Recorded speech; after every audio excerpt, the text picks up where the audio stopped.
Star Wars Unlimited fans, welcome to this interesting video that popped in my head. We have 4 sets now: Sparking Rebellion, Shadows of the Galaxy, Twilight Republic, and Jump to Lightspeed, with a whole bunch of leaders from those 4 sets. So I thought, how good are these leaders? How much would I want to pick up that leader and say, hey, I think I want to build a deck around that leader and take it to my local gaming store? So that's what we're talking about today. How goated are these leaders? Now, we're not talking about the PQs. We're not talking about sector qualifiers. We're not talking about the Galactic Conquest. We're not here to talk about which leaders do I think have the best competitive viability. We're not talking about that. You picked up this leader in the game with some cards, and you decided, I'm going to look at this leader, and I'm going to see how good it is, and I want to play it at my local gaming store and hope to win my local gaming store's tournament. That's what we're talking about. How goated are these decks? Are they really good? Are they just more jank fun? All of that. So let's talk about the ranks. S rank. These leaders will win you games. These leaders will probably win you your local tournament. These are the best leaders, and some of these leaders are extremely good in the competitive scene. A rank leaders, they'll still win you games, but you might, in your best 2 or 3s, you might have to go to that 3rd game to officially win it all. B rank leaders, you might split like an X1 or an X2. You might get like in the 3rd place. They're not overly great. They lose to very certain matchups, but they're still like very fun to play. C rank, they're just straight jank. These leaders are not good. You just brought it just for the thrill of some jank. And then we have suspended leaders.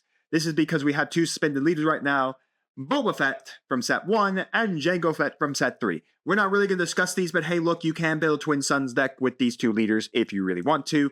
If you've never seen Boba Fett, when a unit leaves play, you may exhaust the leader. If you do, ready a resource, and an epic action control 5 or less, flip this leader over, and then on his awakened side, he is when this unit completes an attack. If an enemy unit left played this phase, ready 2 resources. So he's just a resource guy. And then Jango Fett, when a unit gets damage on his unawakened side, tap him to rest that unit. Then when he is awakened at, I believe, 6 or less, 6 or more resources, anything that gets damaged gets rested. So a really good combo, and why he was so relevant before his suspension was that you go triple Dark Raid or TDR into War Juggernaut, hit everything, and then rest it all with Jango's effect. So really, really neat. So with that, the rest of these leaders, let's see how goated they are. How much would I like to build a deck around these leaders, whether to do it as content or rather take it to my local game store and have some fun, are we going to do? Let's start off with Miss Jyn Erso. Jyn Erso states, tap her. When attacking a unit, a defender gets -1 for this attack. Epic action 6 or more, ready. Awaken her. And then while a friendly unit is attacking, the defender gets -1. So you get some -1s to your opponent's attack while attacking things. Honestly, I think she's some jank. She's not all that great, so we're going to put her in the jank. But I think there are like concepts where you could really play like a hyper cunning, like a really good like cunning heroic red deck with her and just smash face with a bunch of your guys all over the place. Or you could even do green so that you can do the rebel assault stuff. So that you get a +1/+1 to 2 of your guys when attacking and just go again smashing face. Not mention that cunning heroic does have some really good control cards in Jam Communications and in Spark of Rebellion to control your opponent's hand. So you could see some stuff, but definitely she's just pure J. Mr. Solo, I'm going to put him in yellow. If you've never seen Mr. Solo, on his awakened side, he taps 1, take a card from your hand and slap it down as a resource readied. After the end of after your regroup phase, you have to kill a resource. So if you've never read him, I will just show it here. Put a card from your hand that plays a resource at the start of your next activation phase. Destroy a resource you control. This is the reason why he lost DJ. And then on attack, put the top card of your deck into play as a resource and ready at the start of your next activation phase. Defeat a resource you control. So it's a you control, not your resource. That's one of the reasons why DJ had to get suspended, is because DJ would then come out onto his smuggle. He would steal away your opponent's resources that are still ready. You get that ready resource, and then when Han Solo needs to kill a resource, you just pick up your opponent's resource and murder it. It's a lot of fun. But even with the DJ suspension, this leader can go ham. You're still going to play some of the really good smuggles. You still got tech that can still bring all your stuff out of your drop and smuggle. You can still play green, double yellow, red with the crate dragon, with the blaster and all of that. So there's still a lot of stuff, in my opinion. This Han Solo is really good. Now he has more of a mid-rangey feel with him, and he doesn't really feel sacky. So yeah, I think he's a leader because, again, I think some of the S leaders that are hyper aggro do can kill him off before he can get going. But there are some really cool combos you could do with green with the Starhawk right now. So I think, in my opinion, this Han leader still has a lot to do. And again, even you could now start using restock just so you can cycle your cards and put them back into your deck so that you don't kill yourself. Thrawn, the old Admiral Thrawn. When the action phase starts, look at the top card of each player's deck. So you just get to look at the top card of your opponent's deck. Action, pay 1, tap 1, reveal the top card of any player's deck. Exhaust a unit that costs the same or less as the reveal card, and then 6 or more awaken him. And then again, he just looks at each player's deck. Again, this is more for look at each player's deck is more for the Twin Suns format. You'll just be looking at your opponent if you played him normally. And on attack, you may reveal the top card of your player's deck. Exhaust a unit that costs the same or less to reveal card. I'm going to give him a B slot. Mostly because he lost Triple Dark Raid. He lost like one of the best cards he could play in his deck. But still, the ability to look at your top card of your opponent's deck, see what it is, and then use his ability to reveal that top card of the deck, or even any top card of a deck, especially if you're playing in Twin Sun, and then start exhausting stuff, is still pretty nasty as a control strategy. Not mentioning if you combine them with blue, then you have all of the blue villainy control cards, like Power of the Dark Side, you have Super Laser Blast, now you have all the big ships. So, I mean, there's a lot of stuff you can do with this character in a blue strategy. Even though you lost Triple Dark Raid, which is probably one of your best cards, there's still a lot of stuff you can do. Like you can do like TIE Bomber so that you can do that indirect damage to do stuff. So I mean, there's still a lot of stuff, in my opinion, this Thrawn leader can do. I just think the blue Thrawn leader is just a whole lot better. But I think like a blue Thrawn leader with this is actually pretty neat. I don't think he's super goated, but he's definitely got some control villainy, some blue control villainy on him that he can definitely do. Sabine is definitely S rank. She is the goated of the goated. I won I didn't win the set 3-star showdown from where I am at. The shop got their kit very late, so their set 2 kit late, so they did set 2 and then set 3. Again, now we'll be in set 4. But Sabine is just goated. This leader is probably going to be back in the meta contention in your PQs and your sector qualifiers and stuff. I think she's 100% back as a powerhouse leader. So Sabine, on her unawakened side, is tap 1, you damage both bases, or all bases, and then she can awaken at 4, and then on attack, she deals 1 damage to a base, and then if you stick the Darksaber onto her, so Darksaber costs 4, ignores the aspect penalty if it's being attached to a Mandalorian. So typically Darksaber's green, doesn't really matter. You run Sabine ECL anyways, so you're already aspecting green. So you just slip it right onto there, and bada boom, bada bang, she's just swinging for a whole lot of damage, and she's a nuisance to remove. Yeah, no, I love Sabine 100%. She's just super strong, super aggressive, just hyper aggro, just punch. The deck I took, I only played 2 Darksabers. I got them each and every time I needed it when I needed to awaken Sabine. So I just woken Sabine at 4, Darksaber swinging punch face. Now I didn't win the sector qualifier. There was a little kid there. It definitely wasn't playing like a super great deck. I'd say maybe C, just some janky fun. But we decided just to give him the wins just to be very kind to him. Honestly, it was the gore. I'm not over the crazy for a first place gore. So yeah, we let the kid win 100%, but it was a lot of fun to see him so happy to win and all. So you know what? I'll give him a win over my super aggro Sabine and all of that. But yeah, Sabine, 100% goated, best leader around. Amazing leader. Gotta respect the Sabines, kids, especially for your store showdowns for set 4. Devastators are the set showdown card. So that will be quite goated because a lot of people like Devastator, and the art on the Devastator is really cool. So probably bring it back to Sabines for the planetary qualifiers. Anyways, we got Cassian Andor. I'm gonna give him I think a B is appropriate for Mr. Andor. I feel like most red hero characters besides Sabine are going to be over here in the B rank. Oh no, there could be one or two in the A rank. But anyways, Cassian is a pay 1, tap him. If you dealt 3 or more damage to your opponent's base, you draw 1 card, and then I believe he flips at 6 or less. Most of the leaders in set 1 were like 6. It's impressive. 6 or more, you flip them over, and then if you damage an opponent's base with a unit, you may draw 1 card, only used once per turn, and that has Saboteur. I think he's okay. Reading him off, he may be more C ranked, but I think like Red Heroic has got a lot of really good stuff to damage bases. He just says damage a base. He doesn't say like how to damage. So you have the indirect abilities off the Y wing now. You still can play K2SO. You could do even ECL here. You still have Wrecker. You have K2SO. You have Poe Dameron.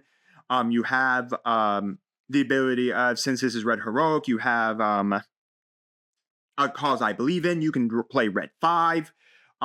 You can do, if you play the green, then you can hook the Luke Skywalker from set 4 onto something, and then if it dies, it comes back. Because you're heroic, you can also play Sabine's TIE Fighter, and especially play the green, you can ECL out her TIE Fighter, and then play stuff like that. So yeah, I think he honestly deserves a B spot. I think his draw once ability is okay. I mean, drawing an extra card for doing damage is not horrible. But yeah, I don't think he's great or amazing, but I'll give him a B.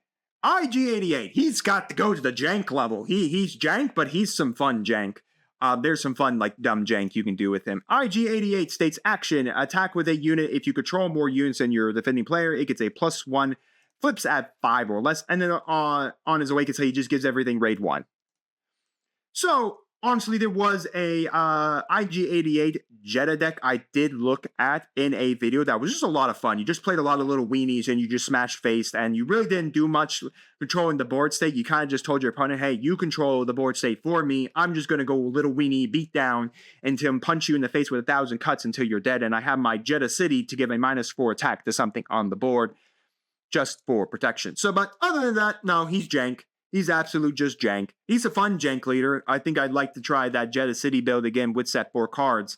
But honestly, because we're kind of just playing like, you control my board state for me, I don't think he's all that great.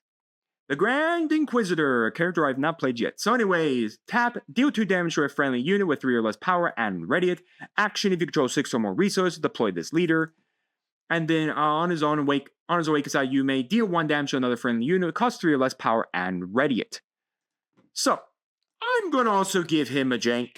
I don't think he's really all that good, though I do think that there is some blue grit or some red grit stuff that I think would be pretty neat to play. But the problem is, because his effect really only goes on to 3 or less and ready, I don't think he's all that good. If you want to play like Grit, Pain, the 𝐒𝐍𝐍𝐄𝐄 Venturous from set 4 is really your deck to play. Honestly, some jank, but again, red villainy. Red has a lot of good control cards in the deck in it, and there's some really good stuff. And again, we have some really good pilots. Heck, you can even play the Vader pilot that right now is really, really good. You got War Juggernaut, which is really, really good.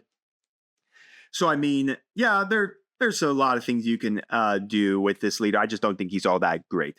Darth Vader. I think he deserves a B rank. I don't think he's great. I don't consider him jank, just because he's a nuisance to deal with, especially because you'll be playing so much villainy, and then you can just tap 1 and then deal 1 damage here and there. And like I said, you got War Juggernaut now.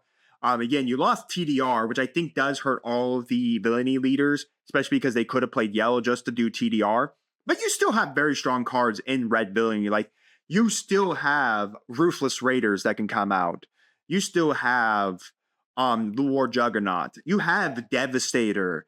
You have these really, really good cards that right now can come out. IG-2000 can come out. So I'm saying there's still some very good things you can do with this leader. You can still play yellow to get those really good yellow control cards under villainy so that you can just control the board state from there. But yeah, or you can play blue. I mean, the Colossus is really nice for this deck. You could play the Colossus to allow you to, yes, you only draw 5 cards, but again, you go up to 35 health, and then that gives you access to all the blue villainy control cards in there as well. So yeah, I still think this leader is really good because he can just ping stuff off the board by paying 1. You still have a lot of little things you can play around with and all of that. Especially if you play blue, you can do Director Critic, and then you can play a lot of the then you can play a little bit of stuff that dies and have Vader have it around. So yeah, and even like Dr. Pershing is really good in blue, so you can get those extra draws. So I think this card still has some good viability. I don't think he's all that great. I mean, slap him with his lightsaber, and hell, he's just going ham all over the board. He does waken at 6 or less, 6 or more resources, so he is a pretty steep cost for resources. Princess Leia. Ooh. I'm going to give it A rank, and this might be controversial, but I think it should deserve A rank because she is just ham if you can get everything to go right. If everything goes right, she can do anything. That's why I'm going to put her at the end of A. Like, maybe she should be in B. Maybe we should put like an A to B rank, like somewhat goated leaders that could be in either one of these. But she's definitely not an S. Anyways, Princess Leia states that you can tap her and then attack with one rebel unit. And once that rebel unit is resolved, attack with another rebel unit. Again, to resolve that, you need at least 2 readied rebel units. On her awakened side, she does the exact same thing. She swings in. I believe she gets a raid 1 on her side. Yes, she has raid 1 on her side, on her awakened side. And then after that, she allows you to attack with another rebel unit. So, rebels are really good. There are a lot of really good rebels out there. This deck can take gains because you are so aggressive with your attacks. You are attacking with 2 units each attack you do. So each action you do, typically you only attack with 1 unit and then you give back to your opponent. Here you can attack with 2 units and smash face on your opponent's board state. And in my opinion, that is really, really strong because it's hyper aggressive against your opponent to try to deal with all of your rebels. And there are a lot of really, really good rebels you can attack with. Heck, you can go Kanan Jarrus. You can trigger Kanan Jarrus as Spectre and Rebel, so you can swing with him and then swing with something else. You have the 2-cost Battlefield Marine. You have the new Leia Organa from this set that allows you to attack with a vehicle with a pilot on it. And then it gets Restore 1. She's Restore 1 naturally. So, I mean, there's a lot of really, really good rebels you can play with her. I did see an interesting deck floating around with her and the Lake Country. I don't know if that really would work. But nonetheless, I think this leader is really, really good. As long as you have some very strong rebels to play down, you can always attack and be hyper-aggressive. Heck, you even have abilities like Rebel Assault. There's a really good 1-cost that gives you a +1/+1 attack with 2 rebels. And heck, if you attack with Leia and then resolve the attack, heck, you can even attack with Leia to do that, and then you get a 3rd attack because of Leia's effect, which is really neat. So, I mean, think about it. A lot of rebels swinging in, fast and painful. You have the Luke Skywalker. You have Blue Squadron Leader. So, I mean, there's a lot of really good rebels that you can attack with her. So, yeah, I think she is A rank, now talking myself into it, just because she's just hyper-aggressive with swinging rebel. Hera Syndulla. I'm going to give her A. I want to give her S just because I like what she can do right now with set 4, but I can't give her S rank. I can't give her the S rank just because she's not super goated. She's not super goated. She's not the top tier meta leader right now. Or anything like that. So, Hera Syndulla states on her unawakened side that she basically ignores specters. So all the specters come in like almost every color. You got your vigilance, you got your cunning, you got your aggression specters, and all of that. There's no green specter, by the way. They're all in every other color but green. So she ignores all the aspect penalty for specter units, including the Spark of Rebellion, which is a specter event. So you can ignore the cunning requirement on that as well. So she just gets you to play all that for free without just paying their normal cost as if they were in aspect. Then after that, not mentioning you get the 2 ghosts as well. She awakens, and then when she attacks, she can give an experience token to something else, which is really nice because then you can give an experience token to say the Spectre, the new set for Ghost that then gives all your Spectres Sentinel. So that's really nice. So overall, with like the Lake Country, this deck I don't think is amazing. Again, it's one of those decks, if in your opinion, you could put down to B ranked, I think she's really, really good because of the fact she can allow for all these specters to ignore their color requirement and then come on down and do stuff. Kanan Jarrus in this deck is very good because you'll be running a lot of specters, meaning you're running a lot, milling a lot, and healing a lot. You can run Sabine and then protect Sabine because you'll have a bunch of different aspect colors on the board to protect Sabine. You can use the new Sabine from set 3, that's the cunning one, that then can't be attacked. There is some jokey stuff you can do with Death Star plans to slip that under her because she can't actually be attacked while she's rested. Your opponent can never get rid of those Death Star plans, so meaning you can reduce the cost of your guys by 2. So yeah, I think this leader is extremely unique. I'm going to give her A rank because I think she's fun. I think she can take games. And I think overall, yeah, she can take games and she's a lot of fun. Grand Moff Tarkin. As much as I like him, I'm going to put him in the jank category. The C category. I'm gonna put him at like the top of C. He's the best C right now. Grand Moff Tarkin on his unawakened side taps 1 and can give an experience token to a tap 1, pay 1. It's a tap 1, pay 1 to give an experience token to a Imperial unit. Then when he awakens on attack, give an experience token to an Imperial unit. Yeah, now that we're like kind of hyper aggressive in this game state with all the ships and stuff, he's not all that good. Though I do think there is some possibilities of him being able to play some of the big ships down and then giving experience tokens to them. But again, if we're gonna do green villainy, the best leader right now for like just pummel the ships might just be Piet. I think he's kind of jank. I still like him because I think he's actually just kind of fun. Just because you can pump up a lot of like all your Imperial stuff to make it massive, and then if your opponent just leaves it alone for so many turns, now you have a massive Stormtrooper that's bashing your opponent's face in, and your opponent can't do anything about it. So I think it's a lot of fun. He's pure jank.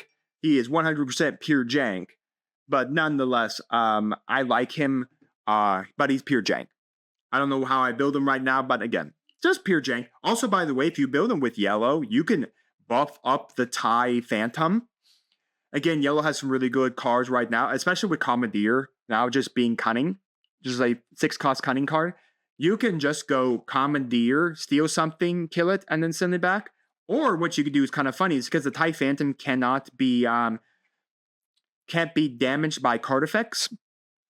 You could just pump up the TIE Phantom because the TIE Phantom already gets a raid 2, I think, or raid 4. It's pretty massive. Just buff up the TIE Phantom in space and then swing it at your opponent, and then force your opponent to try to remove the TIE Phantom. Yeah, so you could do that as well. I still think he's absolute jank because he's so telltale of what he's going to do if your opponent just smashes into all of your Imperial stuff and removes off the board. And also he's squishy. 2/7 is not a great on his flip. He also flips at 6 or less. But again, being that he's green, he does have the ability to like ramp and all that. Again, we also have abilities like of the reinforced carrier, which also now helps ramp. So nonetheless, I still think he's a lot of fun. Emperor Palpatine. I'm going to put him at B. I don't think he's A. I think he's B, as much as I like Emperor Palpatine. Mostly because now with the Colossus, this deck does have some stronger possibilities in the blue sector. Colossus, once again, reduces your hand size by 5, but again, who cares about that when I'm a deck that just likes to kill my things and then draw my cards? So yeah, I give credit to him to be kind of B. I don't think he's overall great. I think he runs into some very bad matchups, and he's definitely going to be killed off. Like these ones that are like really good at being aggressive, like milling your good cards your opponent needs.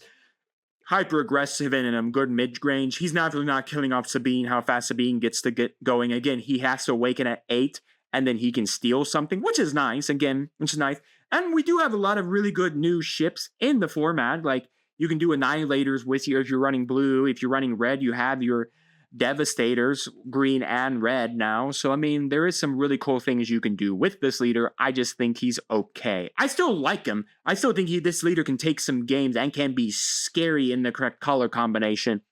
Like I said, I think blue has this very, very strong right now just because of how unique it can be, especially because of the Colossus. Heck, you can even run double green Data Vault on him, and that'd be funny. Because at that point, you can run some very interesting stuff. But yeah, I think he's a neat leader. Not like A-rank golded leaders or S-rank super golded leaders. But I think he can take some games depending on the build and depending what you find out. Luke Skywalker. This is another tough one. I think this leader has some really strong potential based on what he can do. Like there are some really good green, blue Luke builds out there that can take games out of under your opponent. Mentioning green got a good buff in set 4. I mean, I have to put him at B. I think he can go in A, but in B, I think he goes. Now, on his Unawakened side, he taps 1 and then gives a unit that had heroic that you played that turn a shield. And then when he comes in, when he attacks, he gives a heroic unit a shield every single turn. And not mentioning his lightsaber is really nice because it heals all damage off of him. So like I said, there are a lot of green-blue Lukes running green Lukes running around. I was about to say green-blue Lukes, but he's already blue naturally. So there's a lot of green Lukes running around. I think have some really good potential. Green has some very strong cards in Phoenix Squadron A-Wing, in the Luke Skywalker Are You Still With Me? And you still have Home 1. You have the Starhawk. You have all the really good heroic cards. You have the blue, which gives you direct hit, which gives you takedown, which gives you Fell the Dragon. So it gives you some really good just control aspect cards. So I would push him up to A. But I think maybe B is where his place, because I think he still runs into issues of hyper-aggression and more control strategies. And indirect strategies right now kill this Luke Skywalker because of the fact indirect damage goes right through shields. But still, I think this Luke is a lot of fun. I think he can take some gains because of that ability to pop shields everywhere you want to pop shields. Alright, I don't remember how to say this guy's name. Tret Imua. I have not played this guy. Action, tap him and give +2 for the phase, epic action 5 or less, and during the action phase of this unit isn't defeated by having no remaining HP. During the regroup phase, he has no main HP, kill him off. Yeah, no, he's jank.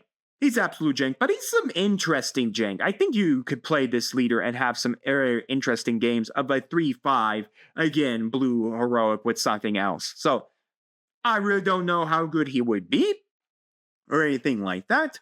So we're going to throw him in the jank pile because I don't think he's all that great. And honestly, I don't think many people are building around him much anymore these days. But again, there are a lot of interesting stuff you could do with him. I mean, he may not take any games, but he might take at least you one game and win you one game, make you go X1. But anyways, that's it for him. Let's talk about Chewie. Chewie, action. Play a unit that costs 3 or less from your hand. It gains Sentinel for this phase. Actions have more resources ready him. He gains himself Sentinel, and he has Grit. I'm also going to put him in the jank category. He's jank.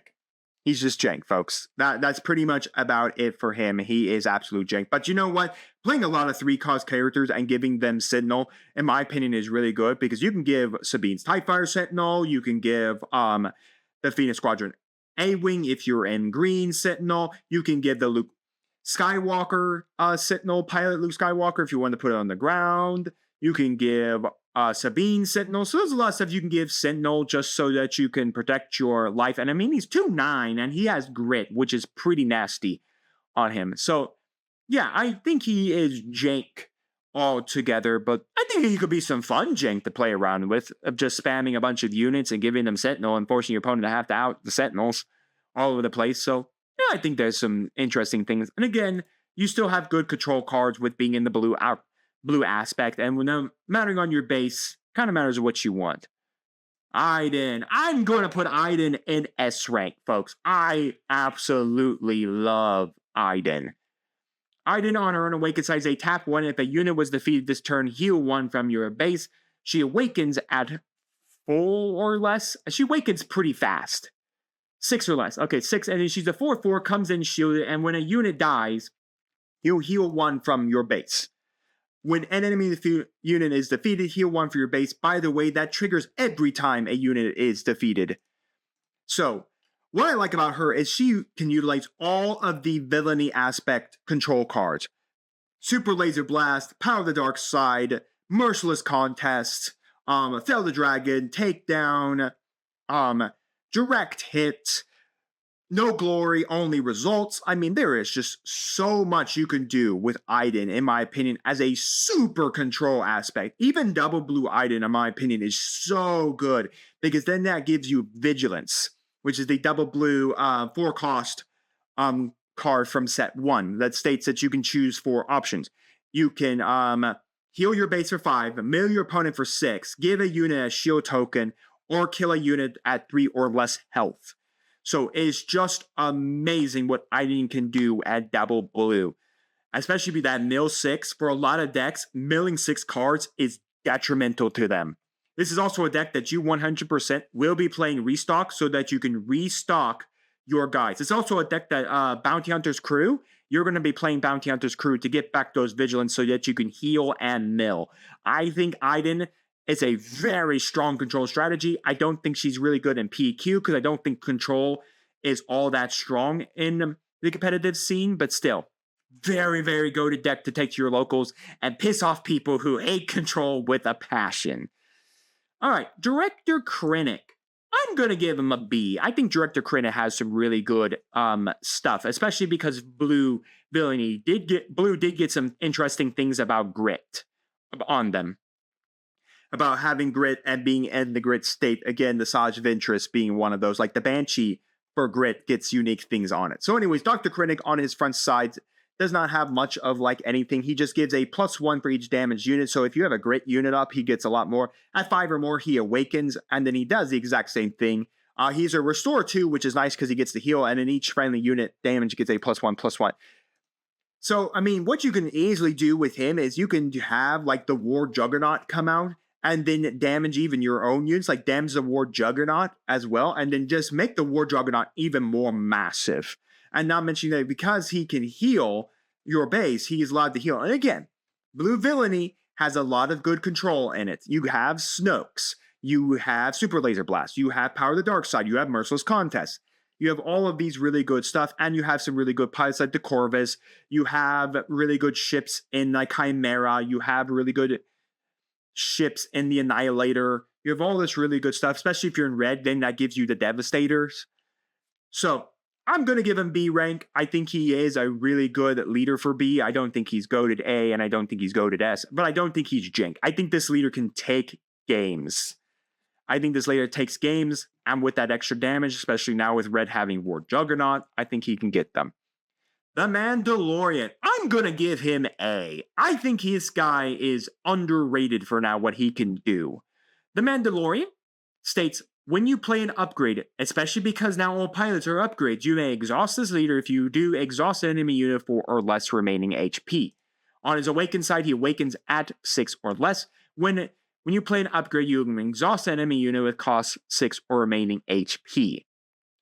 So, this leader is very good because you also have Hotshot Blaster. You have the new Mandalorian from set 4, which means the Mandalorian rifle has 2 Mandalorians it can attach to. Your traditional Mandalorian and the Mandalorian from the set, which can rest stuff down. You have the new Razor Crest. So double yellow Mandalorian is really good in my opinion because this also gives you cunning. It gives you access to jamming communications. It gives you access to a lot of control stuff. Again, pilots are all upgrades in this set, so you can exhaust a lot of things. Again, you have Hotshot Blaster, which you would take out and smuggle it onto a guy. So this deck can be scary. I did play this at my local scene already against a friend when I was playing Piet. I just happened to be able to outpace him with my Piets because the big ships come out, and then there's nothing the Mandalorian can do against the big ships on their Piet. But still, this deck can be scary because it now can exhaust a way lot easier because you have so many more upgrades now to use. Lando. Lando is, we have Han Solo 1 at home, kids. Yeah, no, he's not great. Basically, he's the exact same thing as Han Solo, but just probably written a whole lot better. If you play a card using Smuggle, it costs 2 less. Defeat a resource you own and control. Yeah, no, this is what Han Solo 1 should have been errata to when DJ came out.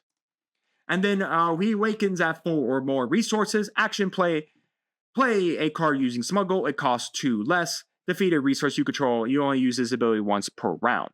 So yeah, he's Han Solo at home, but just really bad Han Solo at home. Yeah, no, he gets to go to the jank field. I don't see many people playing this. If you're going to play like Smuggle, I think maybe it would be better to play the Hondo Anaka. But yeah, this is what Han Solo 1 should have been probably written to, or how DJ should have been written so that you didn't break the game with Han Solo 1. Nonetheless, if you're going to play like this type of cunning ability, I would play this. Though the smuggling of stuff out with Smuggle, especially with DJ, is pretty nice. I just don't think I'd play a lot of him. Next up, for our yellows, we got the one and only Phoenix Shroud. You pay 1, you may play a unit that costs 4 or less from your hand, give it ambush for the phase, which I think is really nice. She awakens at 5 or less. She's got Saboteur and action, play a unit that costs 4 or less from your hand, and give it ambush for this phase. I'm going to give her B. I think the ambush mechanic, especially with her being heroic, means that you can bring out Sabine's TIE Fighter off of this, and if you play green, you can bring out the Sabine's TIE Fighter, smuggling it, and then if you have a green resource on the board already, like maybe a Luke Skywalker or something like that, then you can give that +1 experience token on Sabine's TIE Fighter and smuggle it in as a 4/4. Ambush it in as a 4/4, which I think is pretty nice. Again, tech is really good in this strategy because you can put Sabine's TIE Fighters under your stuff and then bring them out using tech. Like I said, Hotshot Blaster is really good. I think she can take games because she has the ability to give so much of your 4-cost stuff, which again, if you're playing like green, because she has the heroic tag, gets you a lot of interesting stuff. Heck, if you play red, you can still do Sabine's TIE Fighter and bring it in with ambush. And then you can bring K2SO in and have K2SO go punch something in the face, die, and then either force 3 more damage on your opponent's base, or do make your opponent discard. Again, jam communications, spark of rebellion. I think this leader has some really good possibilities with her, especially now that we have Sabine's TIE Fighter, which can be even more of a nuisance to bring out on that ambush. So I give credit. I think this deck has some really good viability as a really good B strategy. I don't know what deck strategy I'm supposed to play with her. Dr. Afera. When the regroup phase, discards a card from your deck. While there are 5 or more different cost among cards in discard pile, get +3. She's naturally 2/5. And when deployed, choose 3 cards of discard pile with different names. If you do, return one of them randomly to your hand. I don't know what I'm supposed to build around with this leader. I mean, yeah, she's got the villainy tag. Okay, I guess I'm playing restock.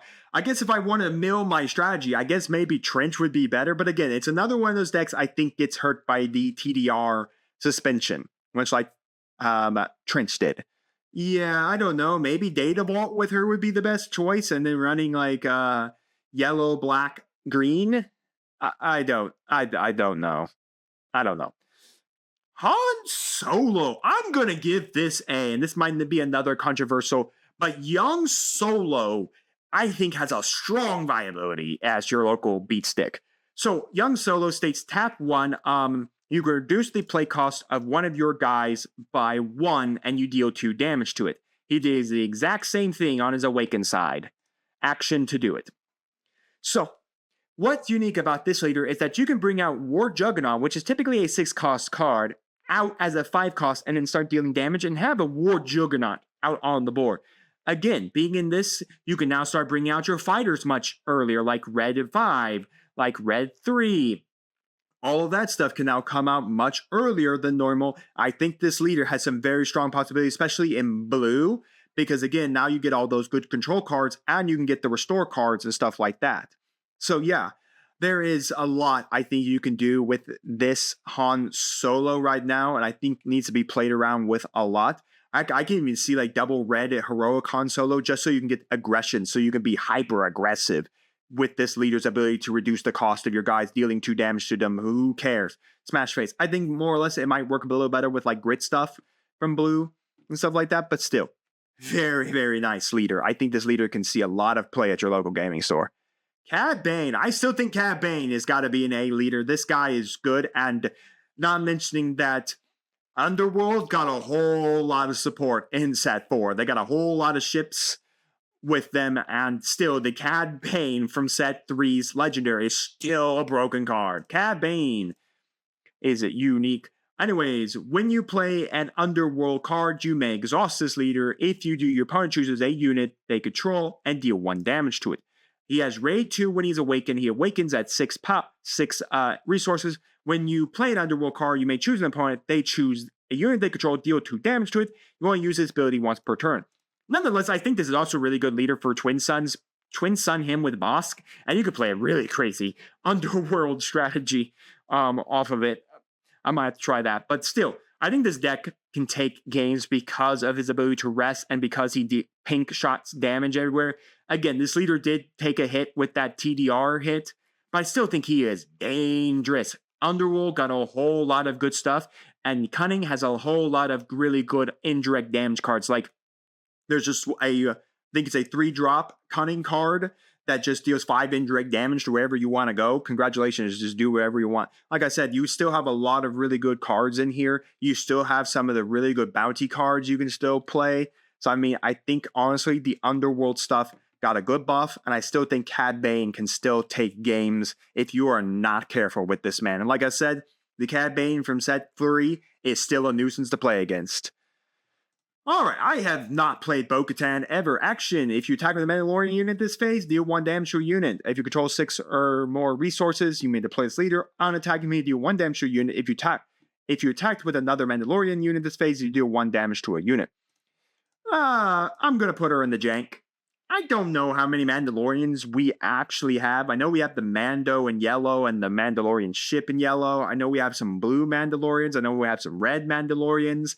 So maybe, I don't know. I don't think we have enough Mandalorians where it feels like a good leader to play right now, even at 4-7 on the Awakened state. Yeah, I mean, if you're going to play like a chip damaging deck, I think there's much better like decks that can do, that don't require you to play specifically a Mandalorian to get off damage. I mean, there are so much better leaders that can do a whole lot better stuff. Like I said, if you're going to play Mandalorians, play the Mando. I think this is the better Mandalorian deck to play, is the Mando. Yeah, I still think they could do some interesting things with her. Bring her in, have some fun. Again, as a reminder, as we are nearly through set 2 and about to begin set 3, as we have a couple more leaders to get through for set 2 before we hit set 3.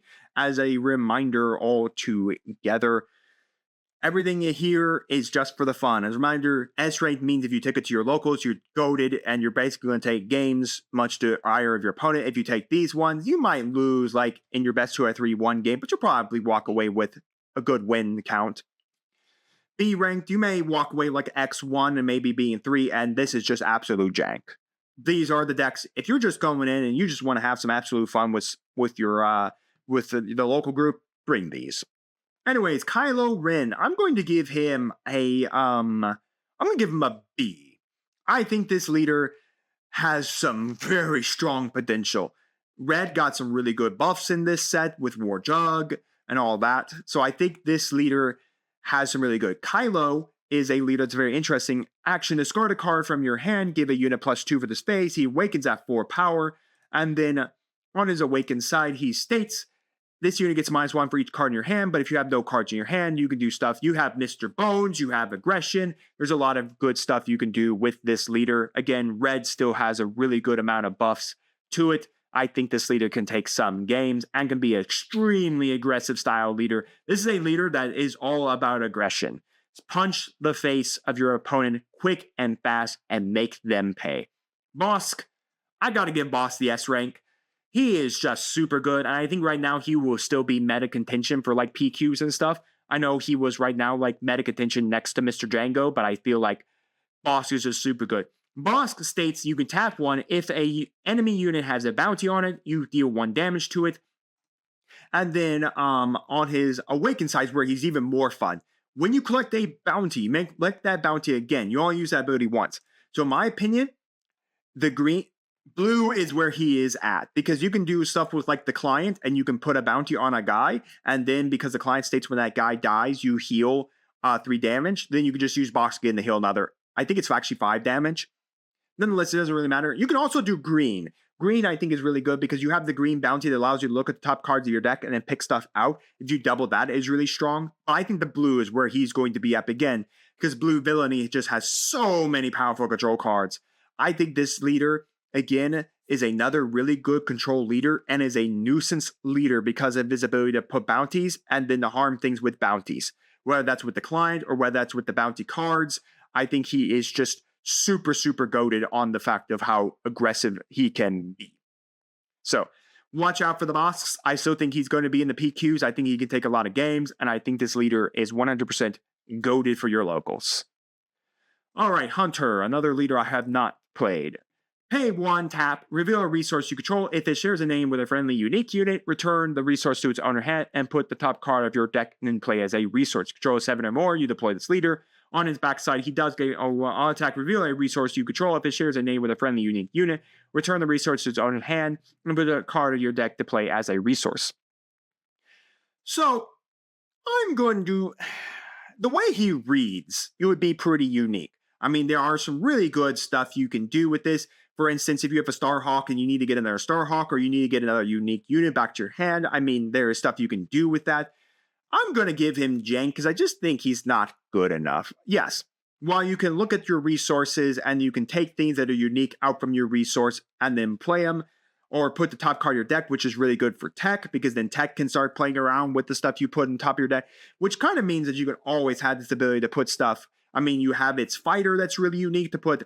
If it dies, you can put, if it played this, there's another unique named card on in your graveyard, you can put it into your resources. So I mean, he does have some ability to ramp up, and I think Starhawk in him would be really, really good because of his ability to ramp pretty nicely, especially with his fighter. But overall, I think, honestly, I think he should be in jank. I think he'd be a fun leader to build around. I'm kind of reading him, and I think there's some really unique stuff you can do with that ability to look at your resources and grab your stuff that you need. I don't know what base you build around him with, but I think he could be a really, really unique leader to play around with. 100%, I think he's jank. I can't give him B because I don't know if he could win really any more than maybe one game if he doesn't lose every game. Oh, man. I'm going to give B to this Boba Fett.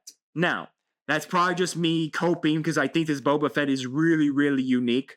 So, this Boba Fett on his front side states when you play a unit with has one or more keywords, mind you, the keywords are always red, that's why he has it highlighted. You may exhaust this leader. If you do, give a friendly unit +1/+0 for the phase. He does the exact same thing on his front side. So this leader has a lot of really good stuff because he was actually a counter for Jango. Because you just play all this ambush stuff. Jango really can't rest ambush stuff in your hand, so you just ambush. So yeah, I mean, he has some very interesting styles about him. I think he could go into jank, but I think he can actually take some games just because the fact of the matter of how much ambush you can play into him and how much stuff we got from set 4. Like, the new double green card from set 4. I'm totally forgetting. Unity and Purpose. You could probably play Unity and Purpose in him, especially with double green. Like, do like the data vault on him. That gives you also commands. And again, you can even do, like I said, 100 times over. I think tech is going to be played a lot in these decks. Mainly because I just think tech is a really good choice right now so that you can do a lot of the stupid stuff of playing all your things from your resources smuggled out, which is really good.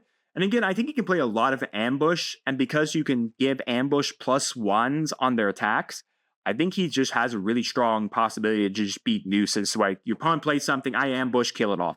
Opponent plays something, I ambush, kill it off. So my opponent's not really playing the game, I'm just playing ambush turbo. So I think this leader could take some games very easily.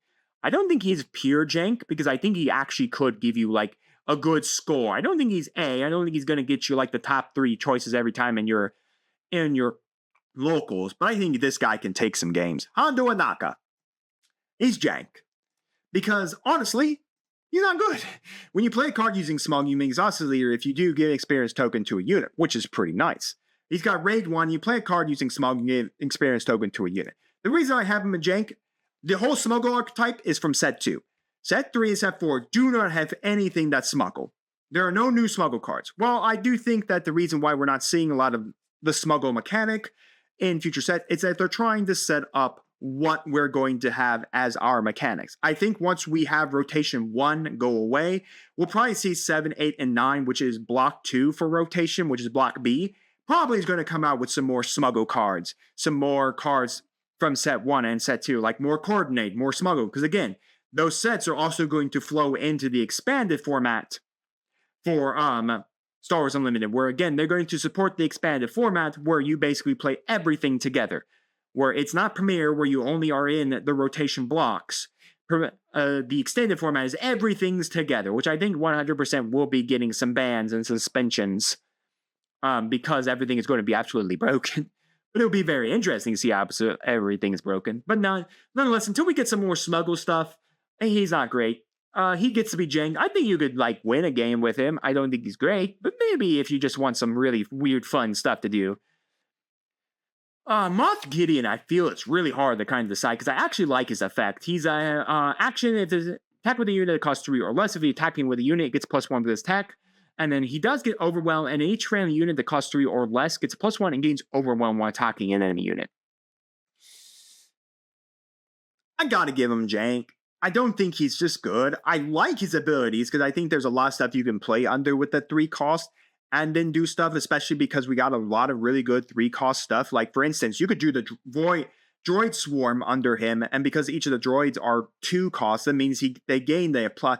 When he's awakened, they gain the +1 and gain Overwhelm. And then, by the way, because Droid Swarm states on it that each Droid Swarm gets a +1 for every other Droid Swarm on the board, meaning that these Droid Swarms can get massive, and because they're gaining Overwhelm, that can be pretty nasty. So I think you could do that with him, but that's like a jank strategy. This is like pure jank strategies.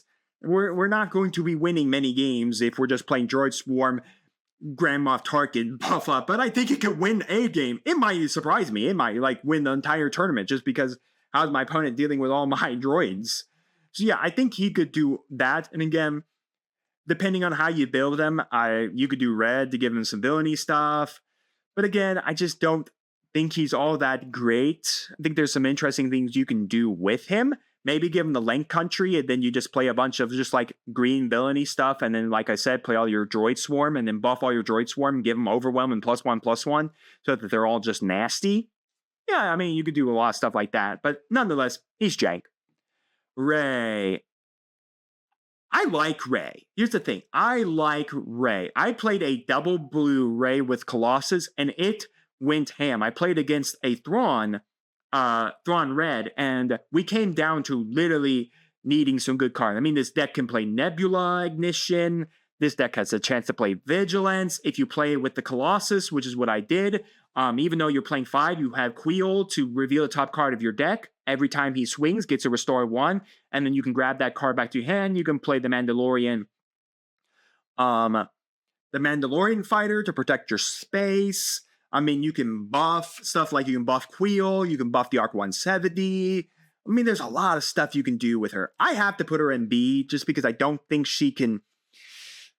But she's so good, in my opinion. She's kind of really, really good. I have to put her in B because I think she can lose to some games because of it. But I feel like with the Colossus now and double blue, she is lethal at that point. Like I said, you're not caring for the Colossus because if you open Queel as one of your first 3 cards that you could play, you play him for 2, and then you just go off to the races. You force your opponent to have to deal with the Queel because of the fact that I'm just going to reveal my cards and start drawing them. I mean, you have access to the Redemption, you have access to Luke Skywalker. She heals 3 on her attack, which is really nice. I mean, you could put a Jedi lightsaber under her. I mean, there's a lot of stuff you can do with Rey.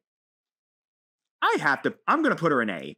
That might be controversial because I think she should deserve a B spot, but I'm going to put her into A because I think she actually has a lot more things now with the Colossus that she can do. Even she can play Hondo Anaka if you're afraid of your opponent having upgrades all over the place.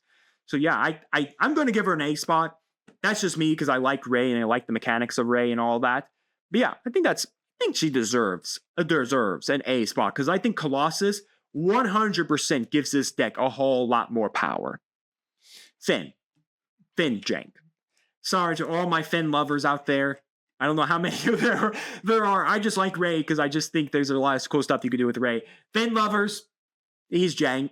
Action, defeat a friendly upgrade on a unit. If you do give a shield token to a unit, this is very, very, I guess you can play some of the bounty stuff and put it on your own things. Yeah, I mean, you can kill experience tokens to give a shield token to it, and an on attack you may defeat a friendly upgrade if you do give a shield token to that unit. I mean, I guess you can play in green, and funny enough, you can defeat the Luke Skywalker upgrade and then bring it out onto the ground and then give an shield token to something. That's the only thing I could think of. Like, kill pilots. Like, that's the only pilot, in my opinion, you want to kill. No. He's jank.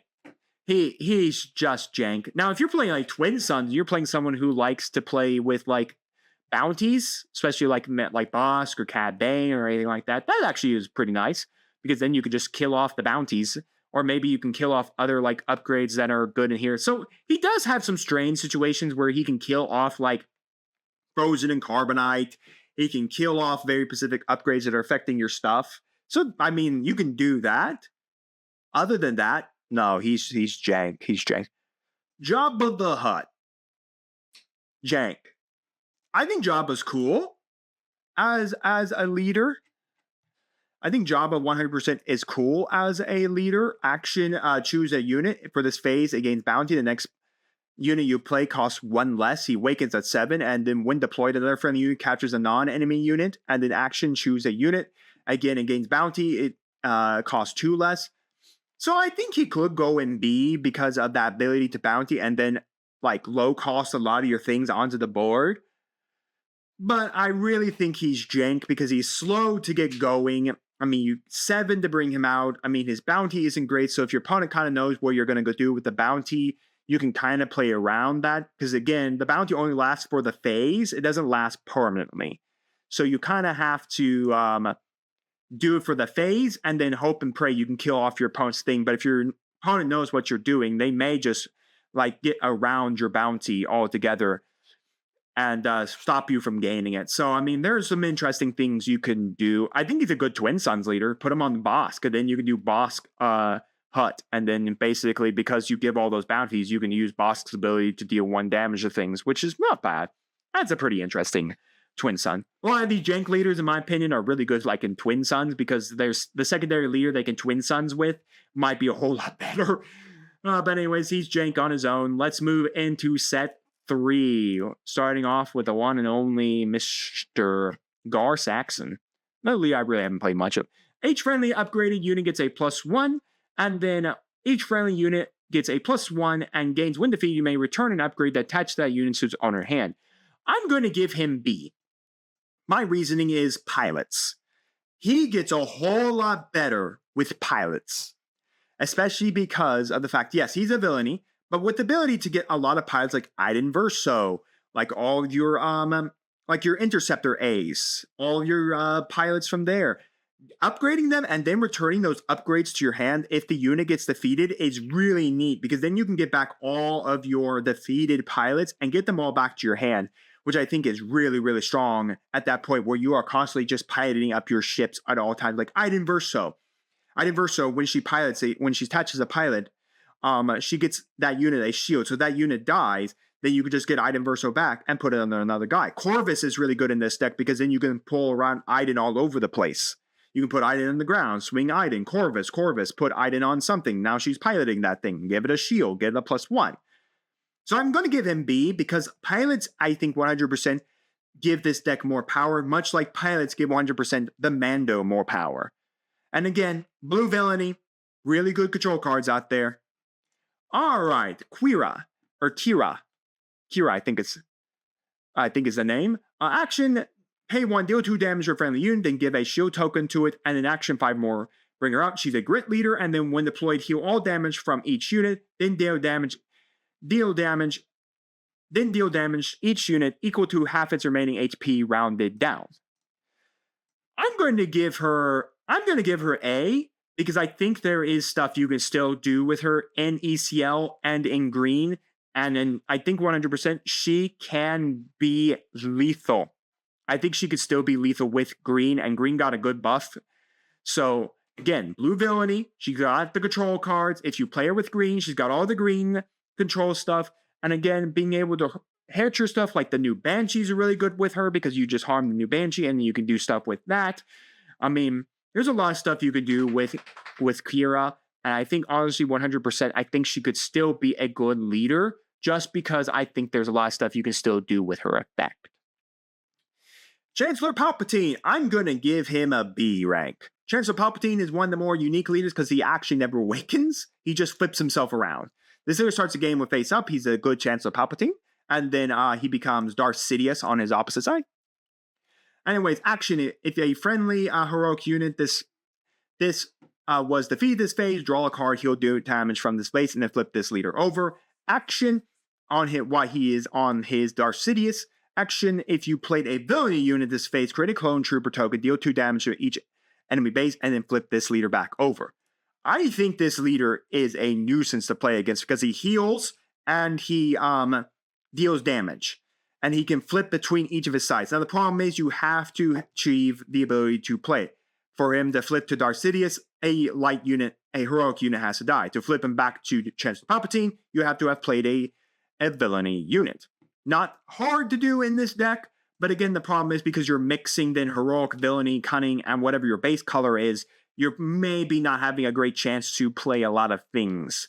But I mean, you can play double yellow Chancellor Palpatine, and then that gives you Boshak to play, that gives you jamming communications, it gives you Spark of Rebellion, it gives you a lot of the really good villainy stuff in the cunning area, it gives you a lot of the good upgrades. I mean, again, you can play a whole bunch of clone troopers, you can heal damage, you can deal damage. So I think, honestly, he's got to go B because heroic and villainy have some really good cards under cunning, and not mentioning you can play the cunning, especially if you play double yellow. So really, really good card. Quinlan Voss, he's got to go to S rank, folks. I think he's going to take the meta by storm with the suspension of Django and with the pain of losing DJ for Han. He's going to go up here. Quinlan Voss states that tap it. When you play a cost, like a 2-costed character, you always go and target the original cost of an enemy character and deal 1 damage to it. He does the exact same thing on his Awakened side at 3/7. And because I think he's going to be playing green a lot, like Quinlan Databall, you can then put General's Blade under him and then make him even more massive. You have Grogu to stall board presences by tapping down your opponent's stuff all over the place. So I think 100% this is going to be the top deck of the meta. I think 100% this deck has strong potential now that Django is out and doesn't have to worry about having all his stuff rested all over the place. So I think Quinlan Databall is going to be a good one. I think Quinlan Target Town's coming back into the format. Again, there's just a lot of good stuff. You can play the new Han Solo in this thing with the new Millennium Falcon. You can play the old Millennium Falcon. So yeah, I still think Quinlan is still a very strong leader and will get you games at your local gaming store. 𝐒𝐓𝐀𝐾 Ventress. She's very much similar to her new 𝐒𝐓𝐃 Ventress. Besides the fact the new 𝐒𝐓𝐃 Ventress deals damage to your stuff. Action, tap it, attack with the unit. If you play an event this phase, get +1. Which again isn't horrible. There's a lot of good events in cunning, and depending on what you play. And on attack, you play an event this phase, get +1/+0 for this attack, and deals combat damage for the defender, so you can kind of just control board states. I'm gonna give her jank. I think she's jank. I don't think she's really good. I don't think she's really strong. But again, the ability to play events, because now we have you have stuff like now you have Commandeer, which is another really good event to play around with in this strategy. So I don't think she's great. She comes out pretty fast and can do a lot of stuff with events. You need to play a lot of events and hope to see those events. But still, I think she's jank. She's not really great, and I think a lot of the upper decks can outpace her and outduel her in an aspect because she comes out at 3/4, so she's not big and healthy on her Awakened side and all anything like that. General Grievous, jank. He's not good. So action, give a droid unit Sentinel for this phase. He awakens at 6. On attack, if you may give a droid unit +1 and Sentinel for this phase. No, there's just not enough good droid stuff in the game to where this makes any good sense right now. Like, maybe you can play a bunch of battle droid. Not great. But still, he's okay for what he can do. He's okay. We'll say that. He's jank. Have some fun. If you're a big fan of the Separatist faction, he's an okay leader. Mace Windu. I'm going to give this man a B because this man has a whole lot more stuff to play around with red now. Action, pay 1, deal 1 damage to a damaged enemy unit. Then if it has 5 or more damage on it, deal 1 damage to it. Deal 2 damage, and then when deployed, deal 2 damage to each damaged unit. Did anyone like War Juggernaut? I know we said that a lot, but War Juggernaut in this leader is nasty. Aggression in this leader is nasty. You have red 5, for Pete's sake, that one attack, you can deal 2 damage to a damaged unit. Kids, do you like spreading damage around all over the battlefield? Then I have the leader for you, not mentioning he's red heroic. So do you like playing a cause I believe in? Yes, I do. Do you like playing the one and only Fighters for Freedom? I sure like to do that. Do you like to play Sabine's TIE Fighter and actually do even more damage? Sure, I love to play all of that. Then play Master Mace Windu. This leader got some good buffs with JTL, and I think can take some games if you do not respect him.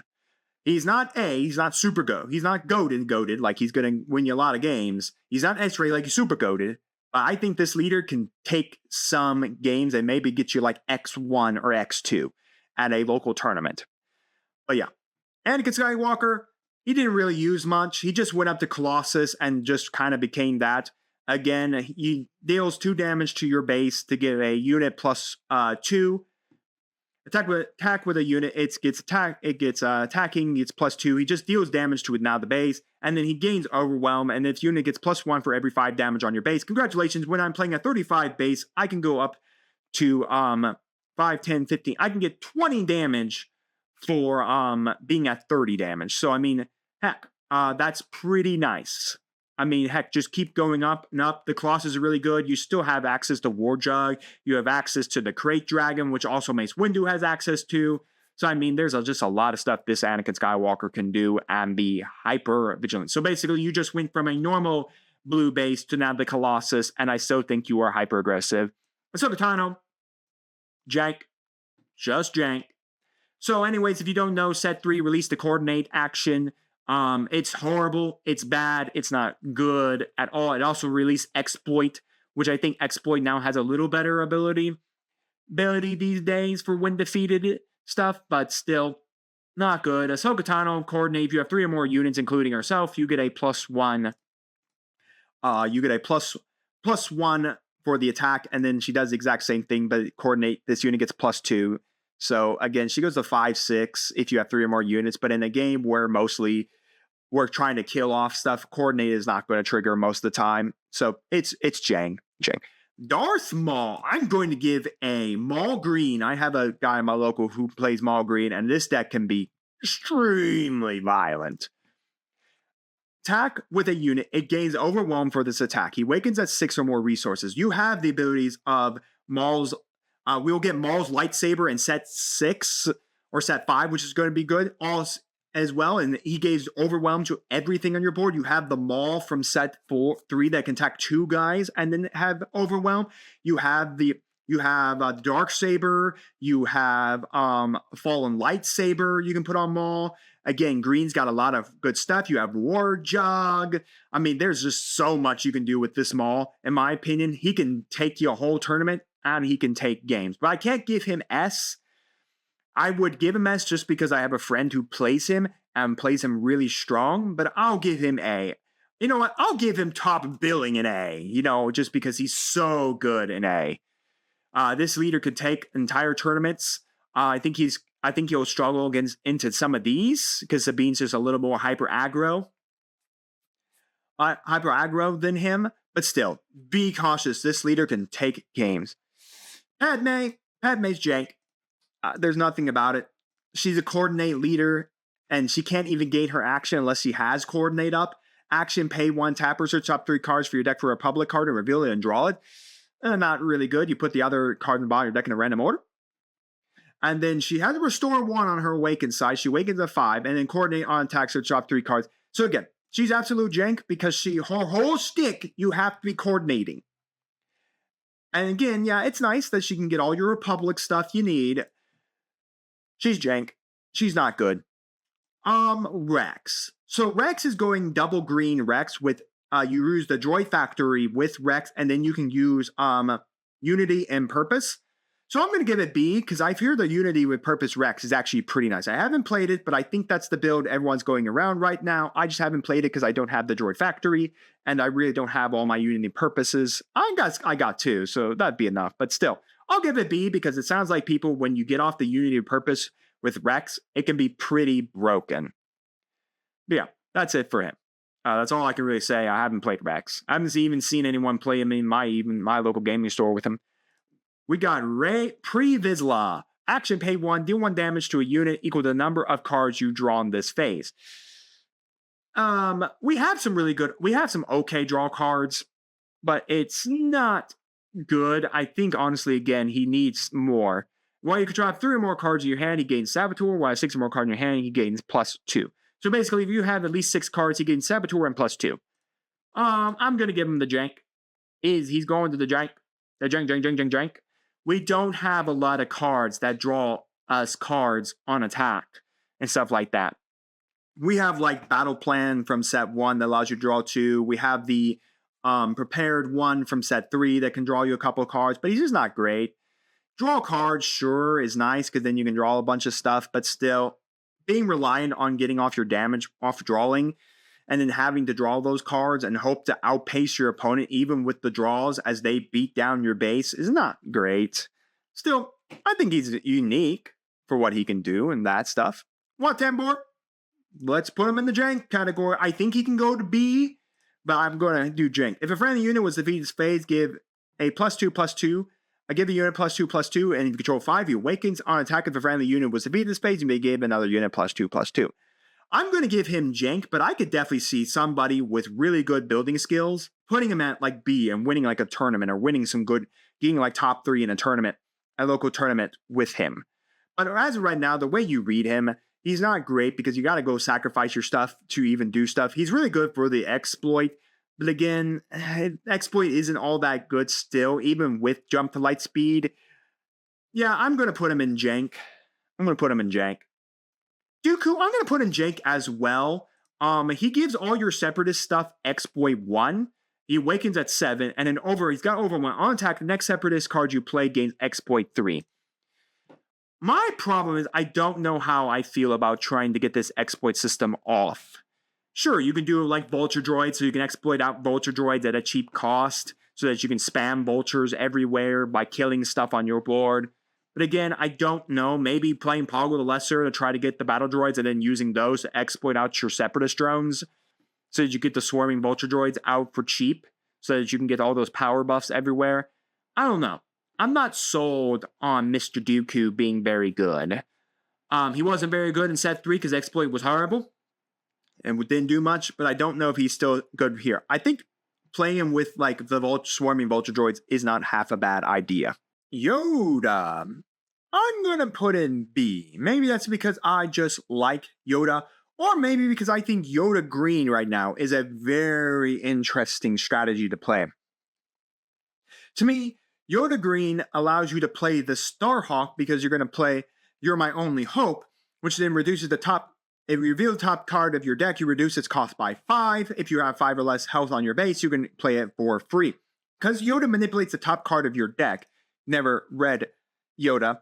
Action, tap him. If a unit left play this phase, draw a card, then put a card from your hand on top of your deck. Yoda's back ability states he gets a restore 2, and then when played, he awakens at 7. When deployed, you may discard a card from your deck. If you do, defeat an enemy non-leader unit that unit costs the same or less than discarded card.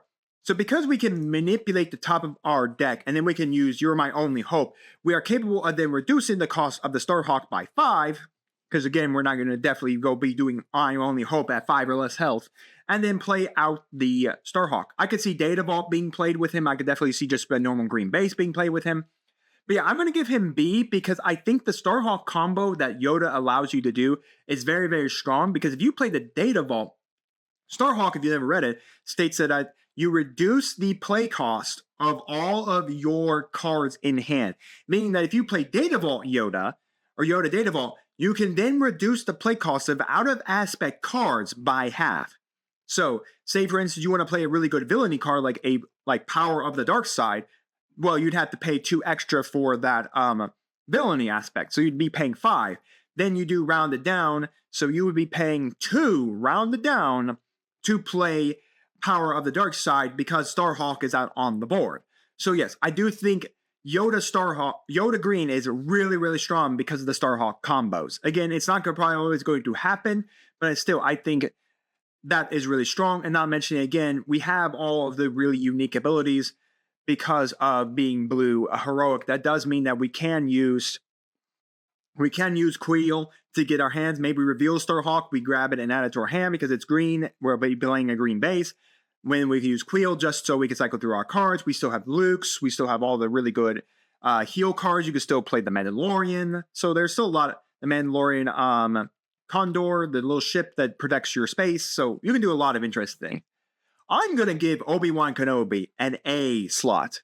Mainly because I think with indirect damage, especially like Quinlan's going to be doing it, all this is going to be doing like little chip indirect damage, like specifically these two right here. I think Obi-Wan has a very strong chance to counter all of that. Mainly because Obi-Wan can tap himself to heal 1 damage from a unit.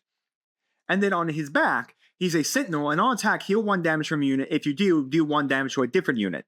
So in aspect, indirect damage doesn't really matter to Obi-Wan because then I'll just be able to go heal that, heal that, heal that. Oh, there's a bunch of indirect damage, heal that. And then just deal pink damage all over the place, giving myself Sentinel, throw that a lightsaber under him, the Jedi lightsaber under him, or heck, even a General's Blade under him, and he's just straight up goated on everything he can do. I think green is going to be the color that you play with Obi-Wan Kenobi, much like Yoda. You could play Starhawk on him, but I think Starhawk is so much easier to manipulate with Yoda, and you're my only hope rather than Obi-Wan Kenobi doing it. But still, Obi-Wan's ability to heal the chip damage coming from indirect stuff is really, really nice. Again, you could also play the red package with him as well to do your own indirect damage with the Y-Wings and all of that. Again, even green's nice because you can go like Phoenix Squadron A-Wing, then slip under Luke Skywalker, and then if Luke Skywalker dies, he can come out under the ground. So, I mean, there's a lot of stuff you can do with Obi-Wan Kenobi, and like I said, indirect damage, in my opinion, if it does become more meta-relevant, especially for these two, because of this boss's ability, and Quinlan being cunning, and the cunning 5 indirect damage ability, I think Obi-Wan Kenobi is going to come in as a very good way to counter Quinlan Boss and Bosk, just because of his ability to heal damage everywhere. So yeah, really, really nice card. I think Obi-Wan Green is going to be seeing a lot of play, and I still think this deck can take a lot of games. Not mentioning that even though you'd had to pay that aspect, you still have the ability to pay Vigilance for 6. For 6, it's harmful, but still, really good. New Gunray, go to the jank, sir. Go to the jank. Alright, New Gunray. Action. If you 2 or more friendly units were defeated this phase, basically you need to play Exploit to specifically get this. Create a battle droid. Backside. On attack, create a battle droid. What more do I have to say, folks? He's horrible. He's not good. He's not good at all. I mean, like, sure, yeah, I'm going to play the very slow game of creating battle droids while everyone else over on, the B deck and the A decks and the S decks kill me. Heck, even some of these C decks can kill him before he gets off. Before he gets going and gets off. I mean, heck, like I said, droids swarming over here with Mr. Gideon. All right, just swarm over you. Got any good space over there? No. Again, not a good deck leader. I think mostly, like, as you can see, a lot of set 3 leaders are not good. The chick with the clones, what's her name? Now let's say, you ignore the penalty for clones, so she's like Hera. Hera is just a whole lot better because at least the Spectres do something. On clones, again, you ignore aspects, and then when a friendly clone unit gains, when defeated, heal damage 2 damage from a base, which is nice, sure. I can play Tech. I can play the guy with the sniper. I can play 5s. I can play Heavy. I can play Wrecker. I can play all the clones. Do I want to build a clone strategy? Not really. Especially she's squishy. She's 1/7 on her awakened side. And sure, she awakens at 4, so I can play even more clones, but honestly, if you're going to play anything with blue villainy, folks, blue villainy has so much better Iden Voss, Director Krennic.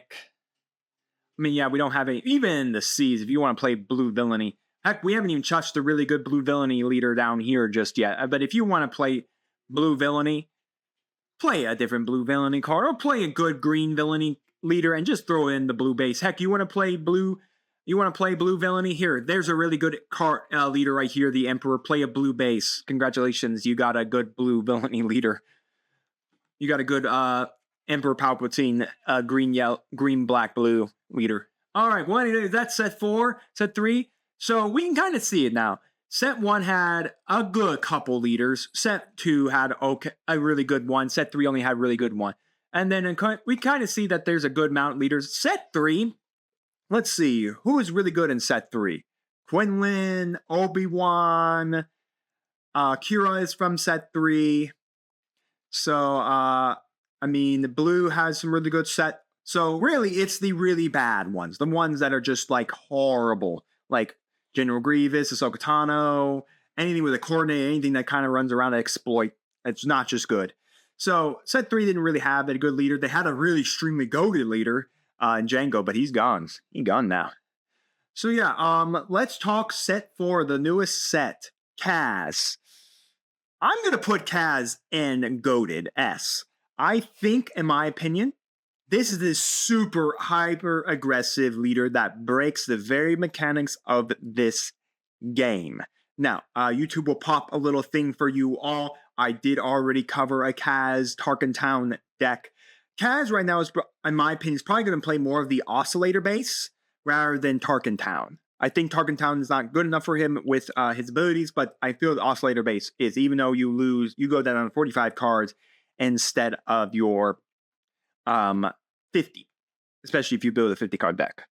But Kaz, in my opinion, is completely broken. On his Unawakened side, he taps and removes all abilities from the card and play. Just straight up removes it for the entirety of the phase. The old Millennium Falcon for set 1 no longer has to pay at the regrouping phase. The AT Hauler no longer gets to be played by your opponent for free.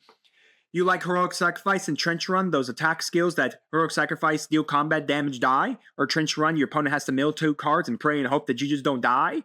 Kaz just ignores all of that. You can swing in with your guys, safe and sound, and they get to walk away scot-free perfectly fine. You're like that Millennium Falcon and don't want to pay that 1 to keep it up? No problem, Kaz, remove it. Don't want your opponent to get that AT Hauler to play for free? Kaz, nope, no more AT Hauler for free. And not mentioning that if you do his tap a skill, he gets you an extra action. So he basically breaks the rules of 1 action and you get it back to your opponent. So in my opinion, I think he's just super, super unique. And I think he can take a lot of games, especially in the PQ season, just because he is hyper aggressive because of the red package, especially because of Trench Run and Heroic Sacrifice being now completely just busted because you don't have to take the penalties for those win attack skills. So yeah, I think Kaz is a really strong thing, not mentioning you get Spark of Rebellion, not mentioning you get Jamming, not mentioning you get Commandeer. So you get a lot of the really good Cunning cards now into your collection. So yeah, Kaz also comes out at 4 attached to a vehicle, by the way. So nonetheless, very, very unique card and a very fun leader to play around with. And I think if you're going to take it to your locals, I think you have a very good chance to win some games. Han Solo number 3, the JTL Han Solo. So this Han Solo is the starter deck Han Solo. Tap, action, reveal the top card of your deck, then attack with a unit. If the reveal card and that unit have different odd costs, that unit gets +1 for the attack. Now you don't discard the card, you just reveal the top card. And actually, you can either deploy him as a leader because he's a piloting leader, or add him to a vehicle and pilot him.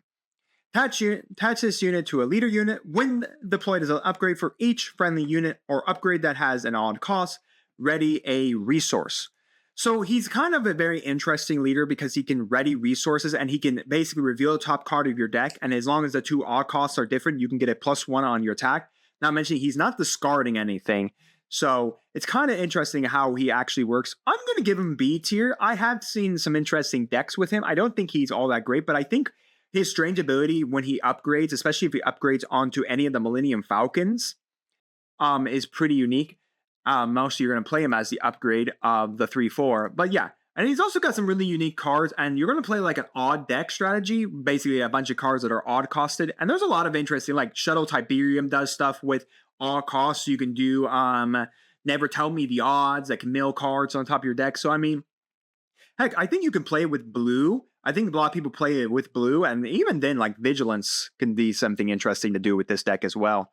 So honestly, I feel like it's a very interesting deck strategy. I feel like it's B because I feel like it can take games, but I don't think it's going to win much. But I feel like it's a very interesting. Admiral Akbar, I have to give him jank. As much as I like the gimmick of Admiral Akbar, tap and pay 1, rest any unit on the board. Its owner creates an X-Wing token, so it means you can rest your opponent's stuff and give him X-Wing tokens. Or, of course, you can rest your own stuff, make X-Wing tokens, and he does the exact same thing on his attack side attack, rest another unit, create an X-Wing token. So it's very interesting because he just spams X-Wing tokens, so you could do like a yellow-green version of him, and then that way you could then do the clone bomber, the 4-drop that gets a +1 for every other fighter that people are using with Darth Vader, to get a whole bunch of +1 to make it a massive bomber. And then you attach Vader to that bomber too, and it's more broken. So, I don't know. I feel like he's jank just because I don't feel like there's anything good to really do with him. I feel like by the time you're resting all your stuff to then make X-Wings, that's pretty... You're losing your tempo pretty fast because you're not getting to attack with those things. Now, if you have stuff with like Sentinel and things, then yeah, I think in your opinion, that's where you can really start doing a lot of things. Because if you got Sentinel, and then you're more caring about making X-Wing tokens rather than just swinging the Sentinel, and I think there can be some interesting stuff. Rio Durgent. So he's an interesting leader as well. I don't know where to put him. Pay 1, tap 1, attack with a space unit, gets +1/+0, and gains Saboteur for the attack. Action at 5 or more, you can deploy him as a leader or attach him as an upgrade. Again, he gains Saboteur. He naturally has Saboteur, and then if he's attached to a attached unit, becomes a leader unit, gains Saboteur. If the transport also gets a +1/+0. I would put him at B just because I think he can give stuff. Saboteur is extremely neat. But again, we're not really in like a Sentinel heavy era of stuff. So it was like, sure, you can get the +1 and Saboteur is pretty nice. But we're not really in this Sentinel, like heavy Sentinel era. So there's not like a lot of things you can really do with him just to do a bunch of Sentinel stuff. I mean, it's nice you can give him Saboteur, and I mean, you can come out and then on a transport get Saboteur to the transport and then get +1 on a transport. But again, I think he did get her with the TDR hits because again, TDR would work perfectly fine in his deck. I haven't seen a lot of people play him, so I feel like he's going to go to the jank pile. I just don't think he has just enough about him to really work. Admiral Trench is just fun jank. This is just like absolutely fun jank. Admiral Trench is what I'm going to call fun jank. I'm not sure if I want to play him just yet. Action, discard a card that costs 3 or more from your hand. If you do, draw a card. Action, 3, pay him. If you control 6 or more resources deployed to the leader, that is not an epic action. You can do this every single turn. He dies. When deployed, reveal the top 4 cards of your deck. Your opponent discards 2 of them, draw 1 of them, and draw 1 of the remaining cards and discard the other. He's definitely a Data Vault exclusive leader because you have to play the Data Vault, otherwise you'll mill yourself to death, and you have to play Restock so that you don't mill yourself to death. But yeah, he's another one of those leaders that got hurt by the TDR hit. But again, in my opinion, this leader was always going to be jank. He's just jank fun. I mean, a leader that constantly comes out at 4/5, that constantly can just punch you in the face, that you always mill 4 cards, your opponent discards 2 of them, and then you draw 1, put 1 on the bottom of your deck. He's definitely a Data Vault exclusive leader because I think he has to be a Data Vault exclusive leader since you need that extra 10 cards. Since you need that extra minimum 10 cards. But other than that, I feel he's jank. He's a fun jank deck I want to try out 100% because there's so much you can put into this leader, but he is just jank. Again, if you want a fun jank leader and just want to have ham fun, the Trench is the one to go with. Poe Dameron, I am going to give him B. I'm not going to give him A, as much as I think he probably could deserve an A spot. I am going to give him B. Poe Dameron states on his front side, pay 1, tap him, play him as an upgrade on a friendly vehicle without an upgrade.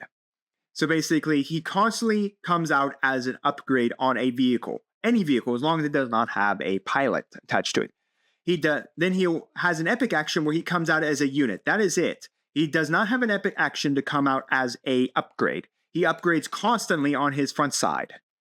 Meaning that even if you epic action him, he just gets to go wherever he wants. As is stated by his tagline, I can fly anything. So anyways, and then what's even more interesting is that he comes out on the 4/6 at 5 resources. On his backside, pilot, while he is upgraded to a ship, Action, pay 1, attach this upgrade to a friendly vehicle unit without a pilot on it. You can only use this ability once per round. So basically, attack with a vehicle. If you have another vehicle ready to attack, just pay 1, get Poe off that one vehicle you already attacked with, slip him under another vehicle, and attack with that vehicle, getting that +2/+1 upgrade power. A really good combo to do with this him right now is the double red Poe that I have built. We did test that as well. That should be appearing in YouTube as well for you all if you want to check out that deck, where you put him under the Relentless Fire Spray, and then you swing with Relentless Fire Spray at 6, deals 6 damage. Relentless Fire Spray ability, restand, swing again, deal another 6. Go K turn or Garyon's turn or Bravado, depending on which one you really like, and then restand him again, and then swing another 6. Congratulations, you did 18 damage on 1 turn by swinging Poe 3 times. So yeah, he's pretty broken. Also, if you happen to be able to pay a little more, you might be able to do aggression, restand something, and then swing again. Congratulations, just keep going. By the way, Garyon's turn is not a once per turn ability, so you could do K turn again and swing again. So I think there is a lot of gimmick that you can do with Poe Red.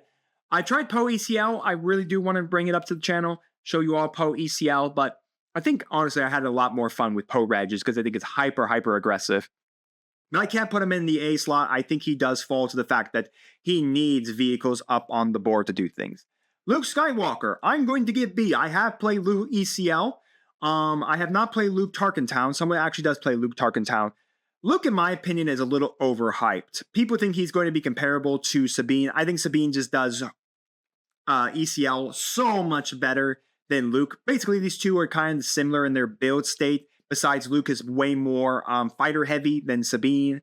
But if you're going to play, like, if you're trying to win big tournaments or win tournaments like your store showdowns, or you just want to bring a very fast, aggressive, heroic strategy, this is really the leader to play it in. Luke's okay, and I do like him, but I feel like maybe I didn't play enough. Maybe we should play more double red Luke just for the hyper aggression. Maybe I didn't play a good enough ECL package, or maybe I didn't do things right.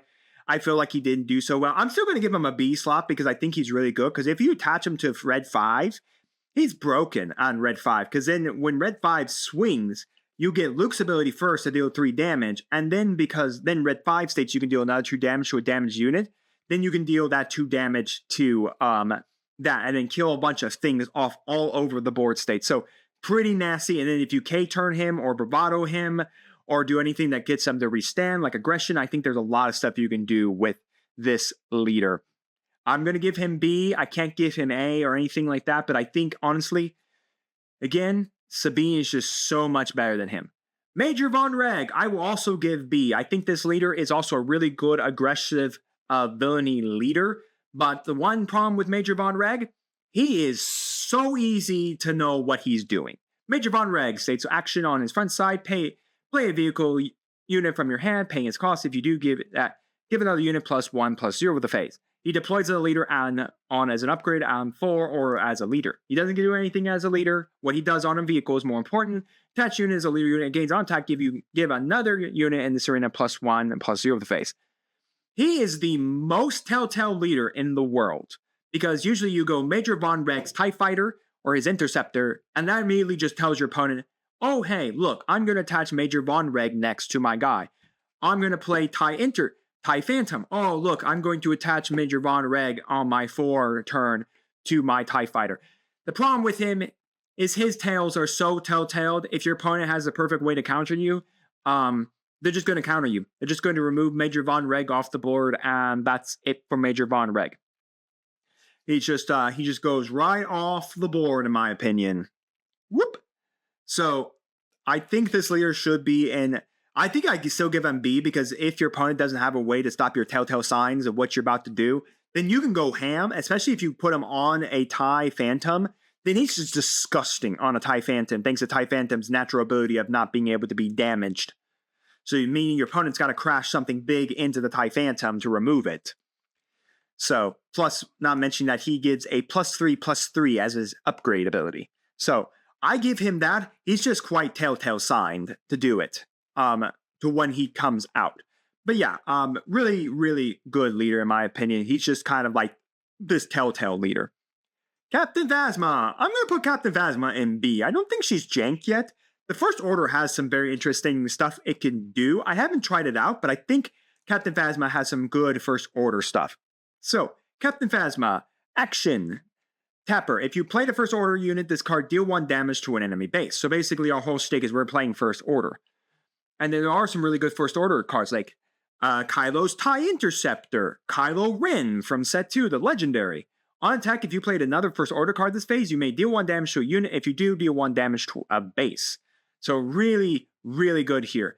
There are some very interesting like builds with Captain Phasma. Like I said, you still have like Kylo's TIE Interceptor. That's a good 3-cost or two cost fighter that comes out and then triggers Captain Phasma. You have the Kylo Ren from set 2, the legendary that can do stuff with this. There are some very interesting deck strategies that I've seen floating around with Captain Phasma. Not mentioning that Hux gives a bunch of buffs to your first order troops. You have a whole lot of things you could do with first order. So yeah, in my opinion, Captain Phasma, I don't think should be ever slept on. I don't think she's going to win big tournaments, mind you. But I think if you take her to your local tournament, I think you can get some good wins out of Captain Phasma. Not mentioning that I think she's just a lot of fun. I think she's a lot of fun. Now, I don't think she's completely jank because, like I said, I think she can get games and she can win you high in games because of the first order stuff we got from set 2. This Boba Fett did get hurt by the TDR thing, but I think it can still do yellow just fine. So I'm going to give it a B slot. I could give it A. I think it has good potential, but I think I'm going to put it at B. Mainly because I think it lost one of its best cards in TDR. When you deal non-combat damage, you may exhaust this leader. If you do 1 indirect damage to a player. So again, you're running it on the yellow package because then you get all the indirect, especially if the 3 costs just deal 5 indirect damage to your opponent. And again, being red gives you bombardment, gives you the Avenger, gives you IG-2000, and then you can deploy it. Also gives you both Fett's fire sprays, Fett Normal's fire spray from set 1, and then you get Fett's fire spray from this set. That's his special card that went with him. And then attach this unit as a leader unit. When deployed as an upgrade, deal 4 damage divided as you choose among any number of units. You know what? I'm actually going to give him A. I think he struggles against the Obi-Wan matchup, but for a lot of decks, this indirect damaging is pretty lethal. I mean, you still have War Juggernaut you can play naturally. You still have Ruthless Raider. You still have Fett's Fire Spray. You have his Fire Spray. You have all the cunning ability to deal the 5 indirect damage. I'm going to give him A, but he's going to be at the end of A where he's teetering on that blue space, like where I would like put like Rey and him, where I put him like in the middle of A and B, where I don't feel like they should deserve either spot, but honestly, he's just such a good leader. Yes, he got hurt by the TDR skill, but because you have so much indirect ability and you can deal so much indirect damage, your only really pain point will be Obi-Wan Kenobi hurts this deck because why am I caring if you deal indirect? I'll just heal it off. Sabine's just too hyper aggro against it. I'll just control your board state. Give me all my, I'll just do my indirect damage basically. Quinlan Voss is just hyper aggressive, and then Kaz is just hyper aggressive. So, I mean, it's not all bad all day, but I'll give him an A. I think I still like him, and I think he 100% can get games very fast, very quick because of his indirect damage, not mentioning that he has 2 Fett's fire sprays now that he can manipulate. So, yeah, I just think he's just super good, and not mentioning, like, playing with yellow, you still get all the good yellow ability control cards. And you still get all of his control cards, like, his no disintegration, where it reduces the damage of one of your enemy units up to 1 health left, which again now puts the point of your opponent having to choose that indirect damage. You have abilities to like put indirect damage where you want to go with some cards, and like I said, you still have access to Avenger. You still have access to your Fett's Fire Sprays. You have access to a lot of good things. So honestly, I think he has to go here because I think he still has access to a lot of good control cards that can still deal damage to a lot of these decks that don't have a way to like get rid of indirect damage or deal with the indirect damage that he can output. I'm going to put Wedge into B.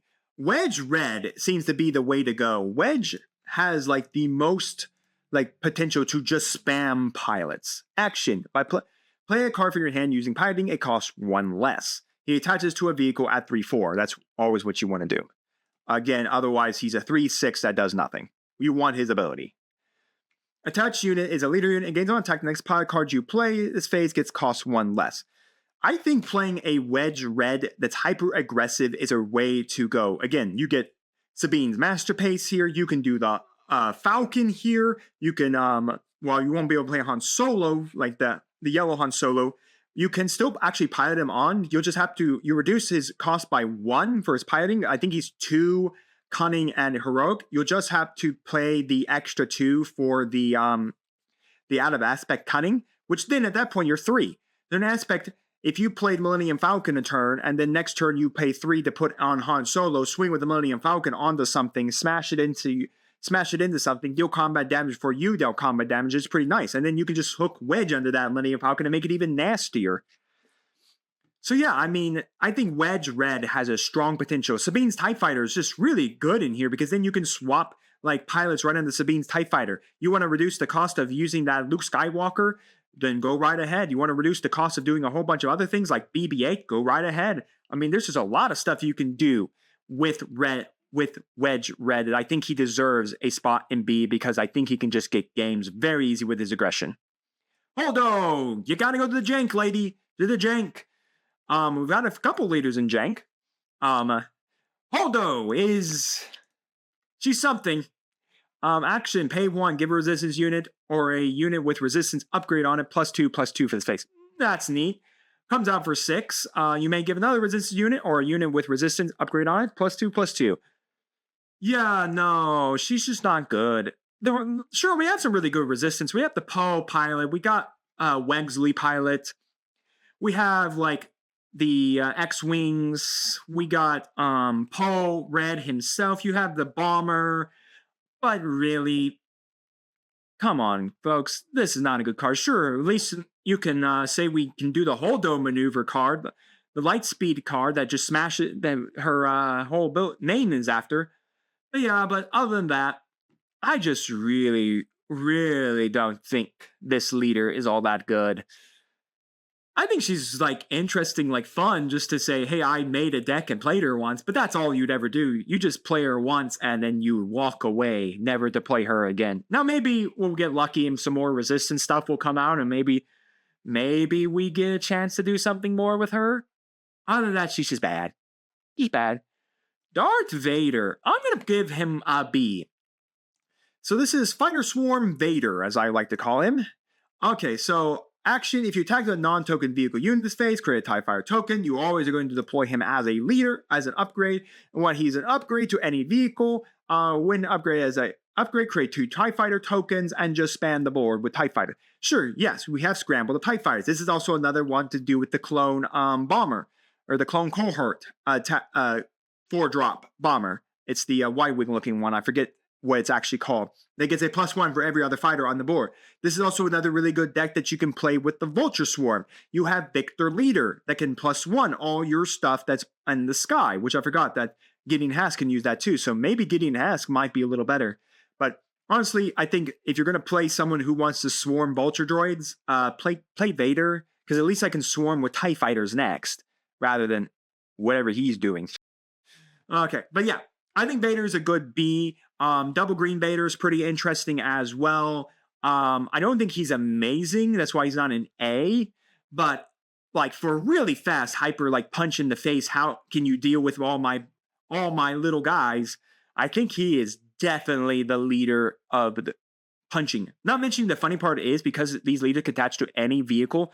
Play like a little ground vehicle and then attach them to the ground vehicle, make 2 TIE Fighters in the sky, and then Vader's on the ground swinging, and if your opponent has no good ground control, and they're trying to control the mass amount of fighters you built over here, yeah.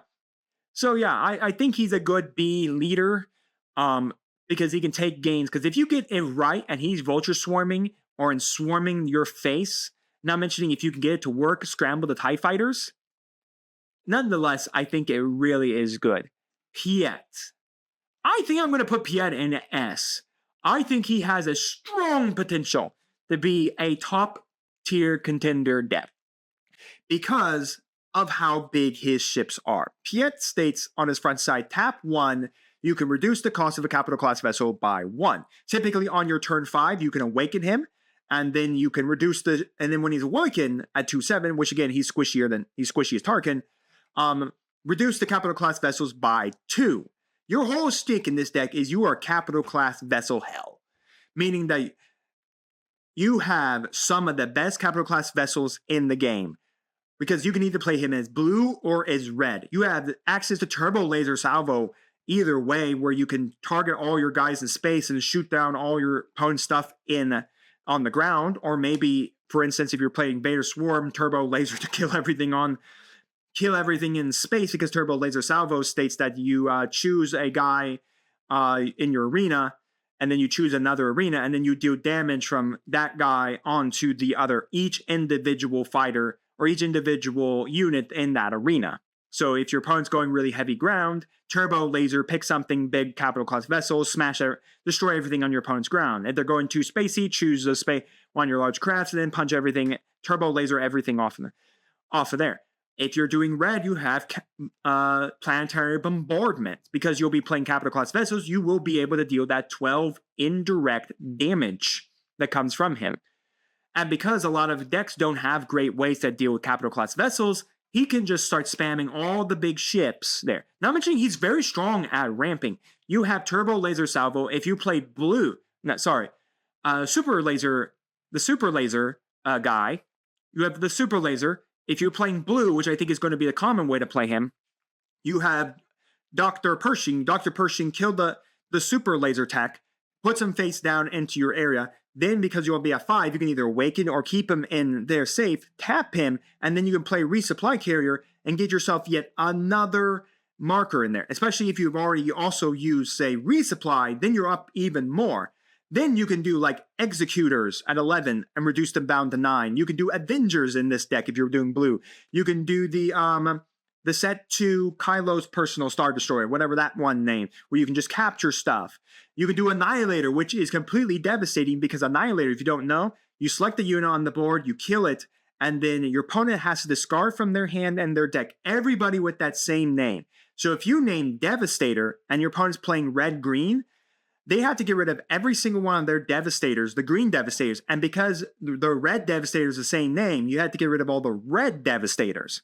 Again, it doesn't look for the subtitle, like the red Devastator hunting the rebellion. You don't look at the subtitle, you just name Devastator. You just get rid of everything that is named Devastator. I honestly think he is a top tier deck, just because he's going to have to figure out how he deals with these two hyper aggression decks. The control strategy also is pretty nasty against him. And then I think Boss has a really good, might not have the best matchup, and neither will Quinlan, but still, the ability to just spam out high class ships, and then having your opponent have to kill off those high class vessel ships or find a way to remove them is extremely, extremely nasty. So I'm going to give him S, just because I think he's extremely good. You just have to figure out how to play your matchups right in aggression and control to be very careful in playing those matchups. Rose Tico, she's jank. She's jank.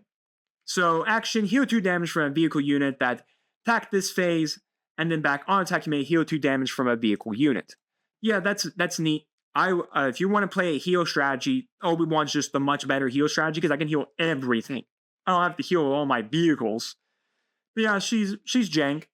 She's jank. I don't know. I saw someone playing her, but the problem is she's just kind of slow. If she doesn't get going and your opponent's just kind of killing off your vehicles before anything, it's kind of really not great.